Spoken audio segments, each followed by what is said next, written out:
Desde siempre, el ser humano ha pretendido buscar una explicación sobre la muerte y sobrevivir a ella. Lo ha intentado a través de muchos medios, justificándolo desde el terreno religioso o espiritual, aludiendo a que, aunque el cuerpo resulte inerte, la esencia vive en otro plano o en otro ser vivo a través de la reencarnación. Ha pretendido vencer a la muerte desde la ciencia, gracias a medicinas y antibióticos que han curado enfermedades que antaño se consideraban letales. Y el ser humano ha buscado también una manera de vivir para siempre, de forma simbólica, a través de un rastro digital, clonándose con avatares previamente programados y buscando juegos de ultratumba como la Ouija que pueden hacerse cibernéticamente. También grabando psicofonías y recopilando pruebas de entidades que están en el otro lado con herramientas como cámaras, medidores para detectar los campos electromagnéticos, escáneres térmicos o sensores de movimiento. El caso es que actualmente la tecnología nos ha proporcionado la posibilidad de hacernos con un gran equipo de investigación paranormal. Hola y bienvenidos una vez más a otro programa que intenta arrojar algo de luz contra este mundo viperino. Soy Alba Lovera y en esta ocasión vengo a hablarles de esa puerta al más allá que puede resultar ser Internet.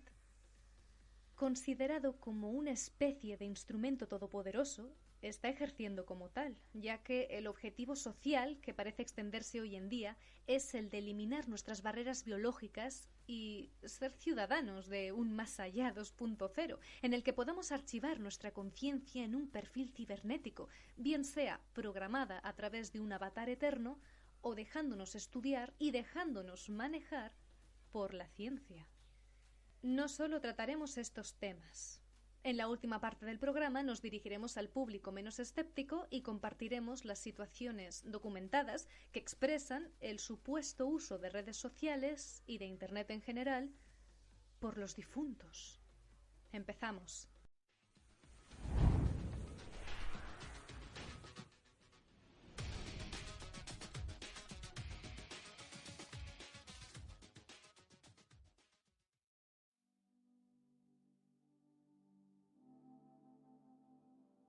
Seguramente ustedes hayan oído historias de gente que ha recibido correos electrónicos de difuntos. O puede que hayan leído testimonios en Internet de personas que han entrado en contacto con familiares o amigos fallecidos. En ocasiones, los mensajes de ultratumba tienen muy poco de sobrenatural y bastante de desvergüenza. Como ya decíamos, en Internet hay un gran sector de usuarios que buscan indagar sobre el más allá y resulta complicado separar lo que puede ser una respuesta satisfactoria según su criterio con lo que es propio de una broma de muy mal gusto. Un ejemplo puede ser el caso de la norteamericana Casey Booth, quien recibía al teléfono notificaciones de emails. El remitente de estos correos era su madre, quien estaba muerta. En principio, esos emails no tenían nada interesante.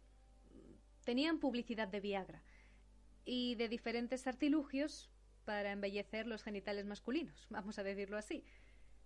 Pero estos correos se repetían cada 3 días y lo peor del asunto es que cada vez tenían un contenido sexual más explícito. De hecho, la publicidad rozaba lo vulgar y lo extremo. Que, por cierto, después se comprobó que no solo ella recibía estos correos, también lo recibían todas las personas que estaban en la lista de contactos de su madre. La conclusión a la que se llegó, después de hacer unas consultas e investigar a fondo, era que alguien había pirateado la cuenta de la madre de Casey Booth. Para la señora Booth, aquellos mensajes eran insoportables, ya que eran de contenido sexual y su madre había sido una cristiana muy devota, considerada una mujer autosacrificada y sencilla. Claro, que estos mensajes tan obscenos estuviesen ligados a su identidad era algo muy ofensivo, una falta de respeto a su memoria. El marido de la señora Booth intentó ponerse en contacto con el hacker que supuestamente estaba detrás de todo esto, pero nunca recibió respuesta, así que no tuvo más remedio que obligar a Yahoo a cerrar la cuenta de correo. Sin embargo, el trámite exigió 3 requisitos: un certificado de defunción del titular del email, cumplimentar una solicitud al respecto y, por último, demostrar la existencia de un vínculo familiar directo entre el reclamante y la persona fallecida. Supuso cierto dolor para Casey Booth porque que un familiar muy querido fallezca y tiempo después se reciban constantemente notificaciones de emails, los cuales además tienen un contenido muy ofensivo, le supuso una mezcla de emociones. Primero, asombro y hasta felicidad, porque, claro, al fin y al cabo estaba recibiendo noticias de su madre. Y ya después, de repugnancia. Casey Booth compartió que llegó incluso a sentirse humillada por ella y por la memoria de su madre. A ver, al final todo consiguió arreglarse, pero más que una anécdota, esto fue una muy mala experiencia para los afectados. Esto dio lugar posteriormente a un debate que más de una vez hemos comentado aquí en este espacio. Está relacionado con el transhumanismo. El transhumanismo es una tendencia que persigue la vida eterna a través de mejoras constantes, mejoras hasta alcanzar la inmortalidad, gracias a la tecnología y la robótica en nuestro físico y nuestra mente, algo que ha traído a día de hoy la existencia de cyborgs, como por ejemplo Moon Rivas, quien desarrolló ella misma y se implantó un sensor sísmico en el brazo, le permite así percibir todos los terremotos del mundo a tiempo real, mediante vibraciones en él, o Neil Harbinson, quien tiene una antena en la cabeza. El debate que ha surgido en la sociedad, y perdonen por este pequeño paréntesis que he hecho, es aquel que se plantea la posibilidad de crear una conciencia digital, de fabricarnos un clon real, un clon a nuestra imagen y semejanza. Muchas personas piensan que es una forma antinatural de vivir la vida, ya que la muerte es el final de nuestro camino y o bien no hay nada más cuando alguien fallece, o bien el resto del camino que los difuntos deben hacer se encuentra en un plano ajeno al terrenal. Esto ya es decisión personal, depende de las creencias de cada uno.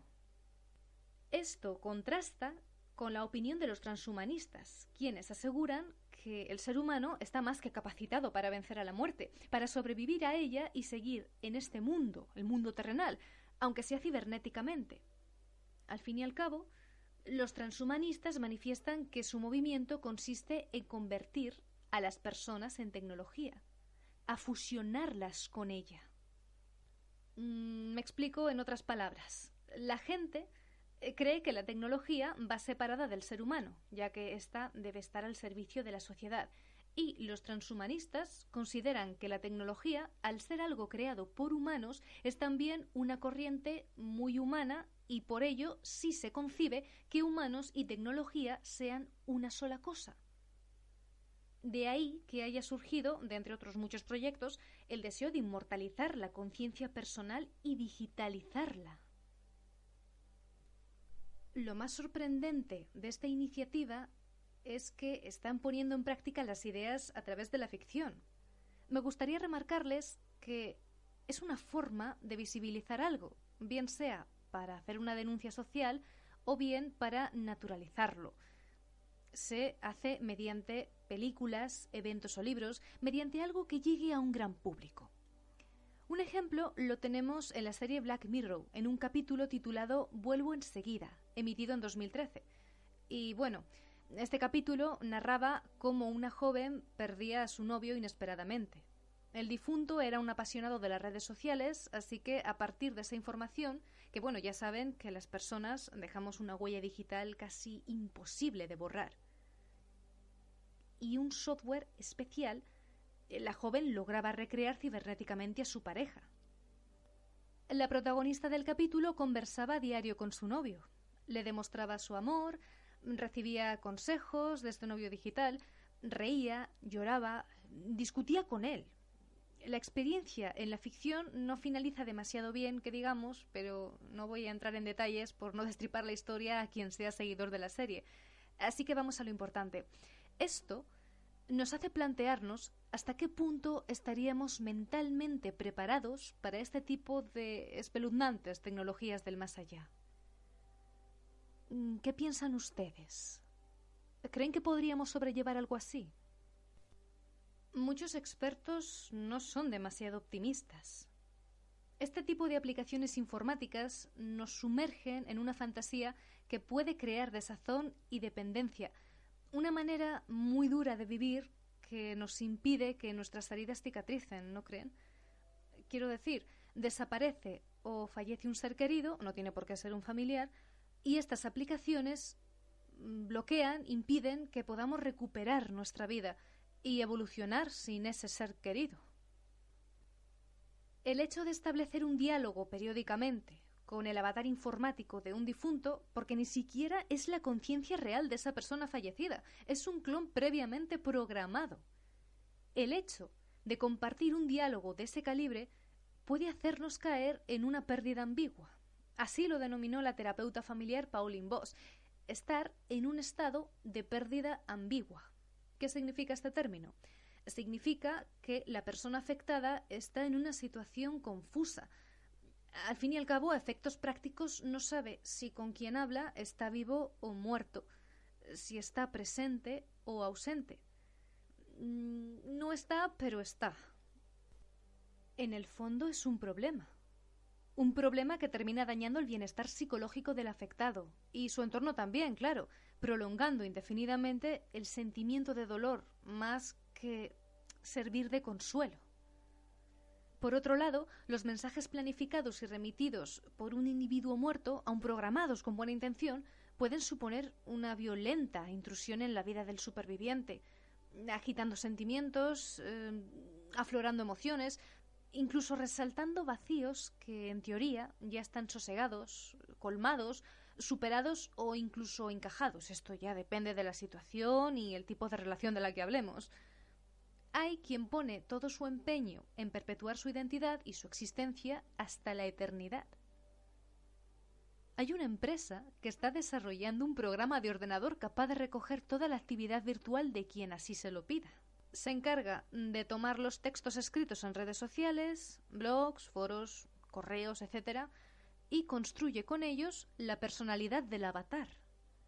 De esta forma nace un alter ego binario totalmente clonado, pero para que esta copia cibernética sea lo más exacta a la real de carne y hueso, hay que adiestrarla. ¿Cómo se hace esto? Hablando con ella, dialogando con el avatar, logrando que sus expresiones, sus reacciones, gestos, muletillas, sean iguales a las nuestras, enseñándole, siendo su modelo a imitar. El nombre de esta empresa, por si a alguien le interesa, es Eterni. El creador es Marius Ursache, un joven empresario treintañero que estudiaba medicina en Rumanía. El éxito de su idea provocó que los medios de comunicación se interesaran por él, y en una entrevista este señor comentó que él no quería que los avatares reemplazaran a los difuntos con réplicas informáticas, sino más bien que estos avatares fueran una especie de bibliotecarios o gestores de los recuerdos ligados a un fallecido, como una especie de material interactivo que podría consultarse y ponerse a disposición de los seres queridos supervivientes que lo reclamaran. Algo así como quien pasa las páginas de un álbum de fotos de familiares desaparecidos o lee sus diarios, con la diferencia de que en Eterni esos recuerdos responderán a quienes les pregunten.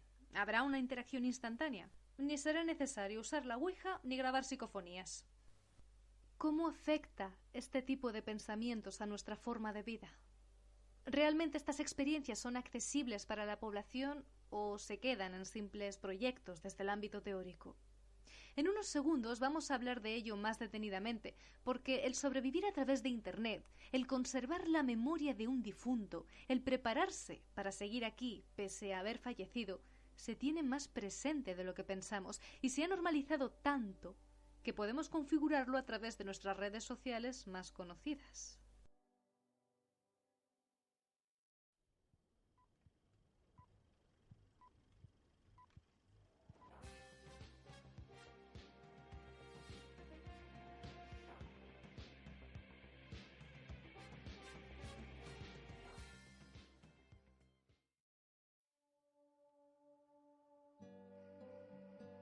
En primer lugar, antes de entrar en materia sobre este tema, hay que ser un poco más flexibles y entender que las redes sociales son un gran hermano digital que monitorea nuestra actividad, nuestros gustos, nuestro tiempo, tanto aquel que pasamos fuera de la red como dentro. y nuestro entorno social, laboral y académico, y sabe cuándo una cuenta deja de estar inactiva por algún acontecimiento inusual, como una muerte. Así ocurrió con el caso de Bernard Meisler, redactor del portal digital readwrite.com, quien explicó cómo su amigo Alex Gómez dio me gusta a un perfil de la gran financiera Discover en Facebook. Esto 6 meses después de que falleciese. No solo le extrañó que su amigo Alex hiciese un like desde la ultratumba, sino que precisamente demostró en Internet simpatía por una empresa de esa naturaleza, de grandes corporaciones. Al margen de haber hecho pulgar arriba desde el más allá, lo extraño fue que lo diese a algo que escapa de sus gustos. Meisler indagó en el asunto y descubrió que entre sus amistades vivas también sucedía lo mismo. Gente de sus contactos que daba like a eventos, lugares, noticias y anuncios totalmente contrarios a su visión del mundo y su opinión. Más adelante, y gracias a nuevas pesquisas, Meisler llegó a la conclusión de que Facebook realizaba esas acciones en nombre de los usuarios, pero sin su consentimiento y sin su previo conocimiento. Es una conducta abusiva, un tanto ilegal, y digo un tanto porque Facebook tiene sus propias normas, y muy útil a la hora de satisfacer a quienes habían contratado la promoción de determinados contenidos en la red social. Es decir, una forma de distribuir me gustas a quienes habían pagado por ello, usando cuentas ajenas, independientemente de que perteneciesen a gente viva o fallecida. Vemos que aunque muramos físicamente, el terreno digital va a tenernos durante mucho más tiempo presentes. A veces pensamos que dominamos la tecnología, pero son estos detalles los que muestran que no tenemos que confiarnos tanto.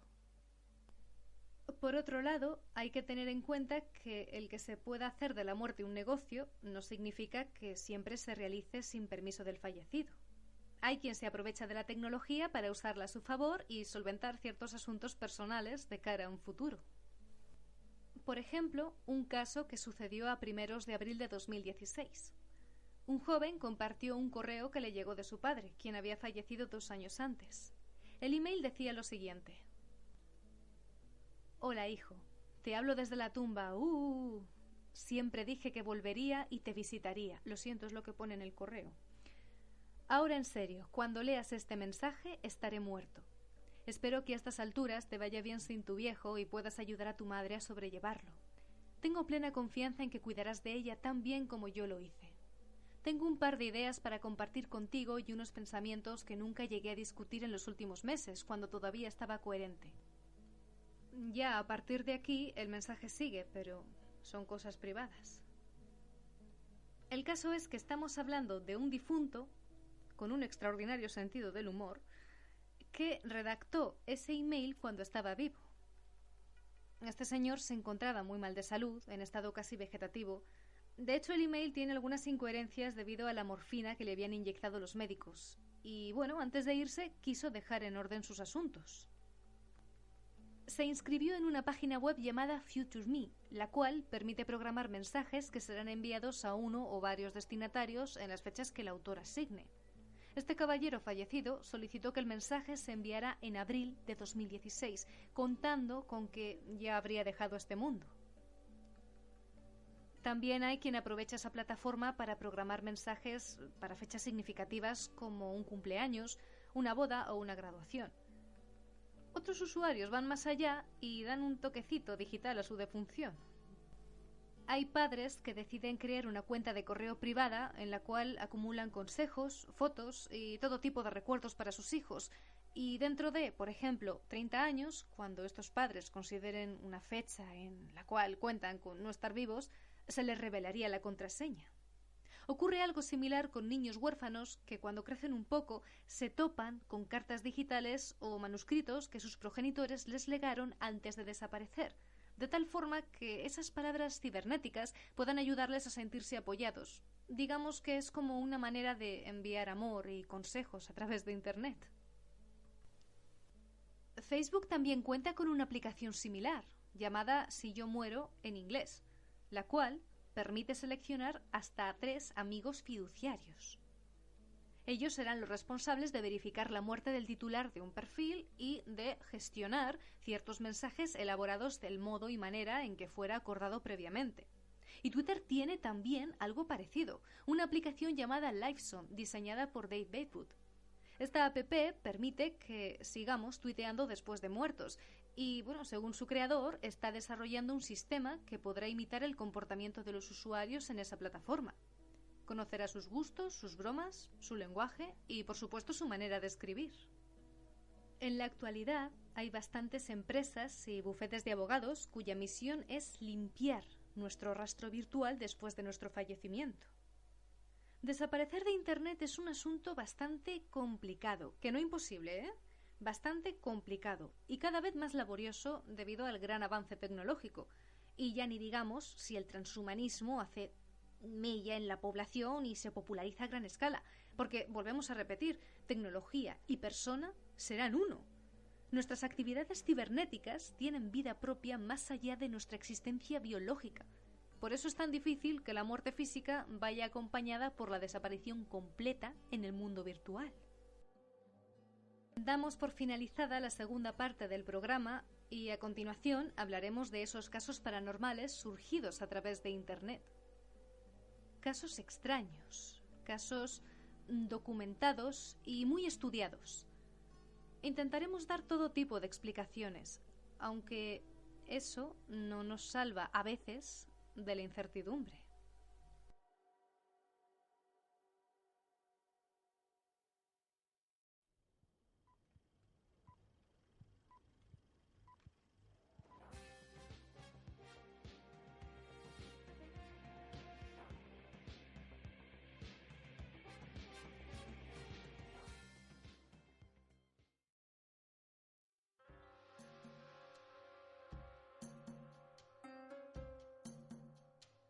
Como ya comentábamos al principio de la velada, la llegada de ciertos aparatos tecnológicos trajeron a nuestro mundo parte de ese más allá. Las cámaras ayudaban a captar el aura, y ayudan. Esto ha ido mejorando conforme evolucionaba. Diferencias térmicas, orbes, los magnetófonos, las radios trajeron las psicofonías, y la entrada de la televisión supuso el nacimiento del fenómeno de las psicoimágenes. Por supuesto, los ordenadores también se han sumado a esta ola. La red de redes ha extendido todo tipo de leyendas sobre los fantasmas, como las populares creepypastas o los retos virales, e incluso han rescatado y reescrito historias muy clásicas, como la de Verónica, por ejemplo, Bloody Mary o Slenderman, que podría considerarse una versión mejorada del hombre del saco, el coco o el cuco en Latinoamérica. Y también hay juegos online para, en teoría, contactar con los fallecidos, como la Ouija, que ya de por sí es uno de los métodos más populares del mundo físico para hablar con gente del más allá. La diferencia es que mediante Internet se utilizan los algoritmos informáticos para poder hacer funcionar estas aplicaciones. Una aplicación interactiva cuyas respuestas y posibles preguntas ya se han configurado previamente por los administradores, de tal forma que nos hacen creer que estamos manteniendo una conversación con alguien, pero realmente es un bot. Que la Ouija Online sea considerada un juego virtual o un contacto real con un difunto ya depende de la actitud mental del usuario y de su grado de implicación en el juego. También existe otra versión de la Ouija en la que no hay presencia de algoritmos. Simplemente es un tablero donde el máster se mueve con el ratón o directamente apoyando el dedo si es táctil. Se puede jugar en grupo, de tal forma que actúa igual que una Ouija convencional, pero dentro de un dispositivo portátil. Ustedes ya saben, o seguramente habrán oído casos similares, que la mayoría de la gente afirma que contactar con el más allá puede ser peligroso. Ciertos veteranos del tema afirman que es como abrir una puerta sin saber bien qué nos vamos a encontrar. Y se han documentado casos de jóvenes que supuestamente han fallecido por una posesión demoníaca, tras haber usado previamente la Ouija. Un caso del que podamos hablar, de Ouija electrónica, que no tuviese buen final, es el de la peruana Patricia Quispe, datada en octubre de 2015.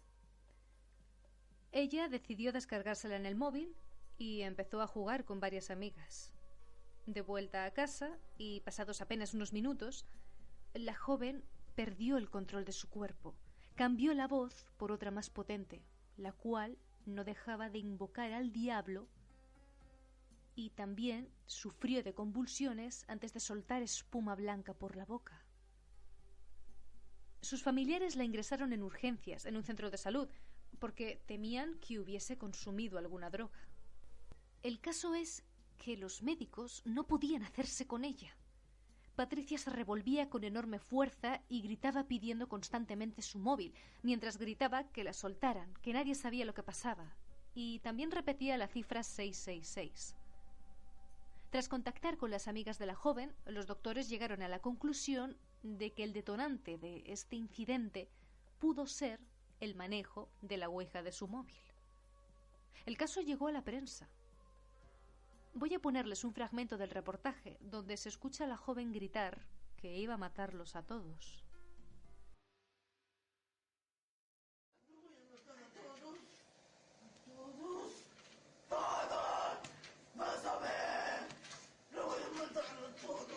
La impactante grabación de una adolescente supuestamente poseída por el demonio después de haber jugado una ouija virtual se ha hecho noticia. En el video se puede ver a Patricia Quispe, de 18 años, convulsionando mientras que los paramédicos intentan contenerla.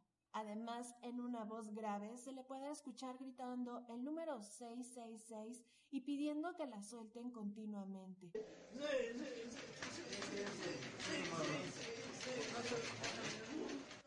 De acuerdo a los testigos, la joven de Lima, Perú, estaba jugando con sus amigos a una aplicación para celular que simula la famosa Ouija, tablero con el que se dice se puede contactar a los espíritus. Pero no fue hasta que la adolescente regresó a su casa cuando las convulsiones comenzaron.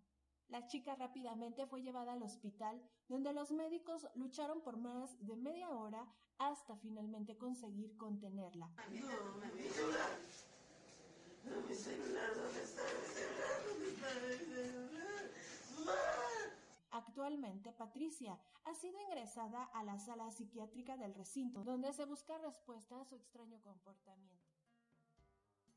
Pero a veces los muertos no acuden a nosotros a través de tableros, sino que usan dispositivos electrónicos como las redes sociales o los emails. Este es el caso de un joven de 32 años residente en Pensilvania, que falleció y 5 años después envió un mensaje a su mejor amigo de la infancia, Tim Hart. Hart se quedó perplejo cuando vio la notificación en su móvil, ya no solo por el mensaje, sino porque el contenido era algo demasiado personal, algo que solo él y su amigo conocían. La frase era: ¿no me has oído? Estoy en tu casa, limpia el maldito ático. Antes de la defunción del joven, llamado Jack, ambos amigos mantuvieron una conversación en el ático, los dos solos. Nadie más había subido ahí jamás. Pero es que Jack también mandó un mensaje desde el más allá a su primo Jimmy. El mensaje decía: sabía que te ibas a romper el tobillo. Te lo he intentado advertir, tienes que ser más cuidadoso. Este correo hacía referencia a un accidente que había tenido Jimmy hace poco, el cual le provocó que se rompiese el tobillo. Vamos, que Jack estaba muy al tanto de la vida de su primo. Se determinó que ninguna cuenta de correo había sido hackeada y que nadie del entorno tenía acceso a las contraseñas. Se respondieron a los emails, pero nunca llegó contestación. No solo se han documentado contactos a través de correos electrónicos, los fantasmas también parecen mostrar simpatía por las redes sociales. Sí, como lo oyen. Tomamos como ejemplo el caso de Nathan, un joven que perdió a su novia en un accidente de tráfico. 3 coches colisionaron después de que uno de ellos se saltara un semáforo en rojo. Nathan sobrellevaba el duelo como podía. Lo sobrellevaba en soledad. Y 13 meses después de lo sucedido, recibió un mensaje de su novia, Emily, a través de Facebook. Ella mandaba mensajes que parecían reciclados, fragmentos de antiguas conversaciones o incluso repeticiones de las propias palabras de Nathan. El intercambio de mensajes alcanzó un tono más espeluznante cuando Emily empezó a explicarle el frío que sentía. Frío que tuvo en el momento del accidente, antes de fallecer. Semanas después, la joven empezó a etiquetarse ella sola en fotos. Y un día envió a Nathan una foto de él mismo trabajando delante de su ordenador, realizada furtivamente desde la distancia. Al igual que a ustedes les comparto esto, también quiero ser del todo sincera y subrayar que ha sido imposible calibrar la veracidad de este relato. Es más, parece haber una explicación psicológica ante todo esto. Según el especialista Max Schreiber, hay dos vertientes. Una, que todo fuese obra de un hacker, una broma de muy mal gusto. Y otra, que Nathan sufriera de estrés postraumático, el cual se habría desencadenado con un episodio disociativo. Es decir, Nathan estaría enviándose a sí mismo mensajes, haciéndose pasar por su novia. Esto sería un mecanismo psicológico con el que afrontar mejor el duelo y compensar la pérdida de su amada. El propio Nathan confesó, de hecho, que tenía acceso al perfil de Emily y que incluso había cambiado las contraseñas varias veces. Mantenía activo el perfil para ver el muro de Facebook, para escribir en él o simplemente revisar los álbumes de fotos, más que nada por nostalgia. El joven dijo lo siguiente: la muerte de Emily me convirtió en alguien muy parecido a un ermitaño, y Facebook y los juegos online son mis únicas salidas sociales auténticas. Que, bueno, realmente ni siquiera lo dijo a viva voz, sino que lo escribió en un bloc de notas. Independientemente de que esto fuese un acto desde el más allá o un problema psicológico, sí que llama la atención que un joven como Nathan se volcase tanto en Internet para poder sobrellevar la muerte de un ser querido. Él mismo se calificó como ermitaño, siempre conectado o bien en Facebook o entre juegos online, hablando a través de frases escritas, a través de chats, sin ver cara a cara a alguien del mundo no virtual. Estamos hablando de una adicción extrema a la red, de una manera de renegar de la situación en la que se encontraba y paralizar sus días, alimentando un mundo paralelo basado en recuerdos y nostalgia, la nostalgia de los tiempos que vivió con Emily. Nadie está exento de caer en ese problema, independientemente de la edad, del género, de la situación académica o laboral. Depende, primeramente, del comportamiento de la persona, de su raciocinio, de cómo funciona su actitud y actos personales. Y ya después depende de la educación que se haya recibido en cuanto al uso de Internet. Es decir, cómo plantear la red de redes a los usuarios. Si la toman como una extensión del mundo físico o como algo ajeno que a duras penas pueden catalogarlo de una posición secundaria en su vida.